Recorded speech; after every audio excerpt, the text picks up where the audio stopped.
Ito na yung ating laing at pinangat, kung paano gawin at kung paano lutuin. Siyempre, unahin na muna natin ang pagkuha ng niyog. Isa yan sa ingredients ng laing.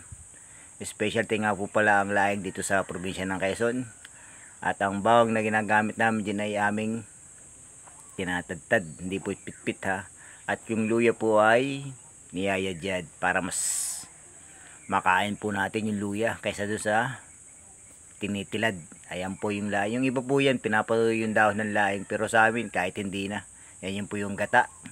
At sinama na rin namin yung paklang, yung takay nung laing. Ayan, may sardinas din po yan. Pero ang masarap po dyan, yung tuyo. Yan po yung nasa loob ng laing. Tuyo, bawang, paminta, betchin, tsaka luya. Yan po ay binabalot namin. Ang bawat balot po ay 4 na dahon po yan. Apat na dahon ng laing. Tapos tatali natin sa buli. Traditional na tali, buli. Yung panali po namin dyan ay buli. At napakasarap po yan pag pinakulo na sa gata. Kailangan po medyo mahigpit-higpit po ang pagtali niyan para hindi po siya pumutok. Sa ako po nang gagawa niyan.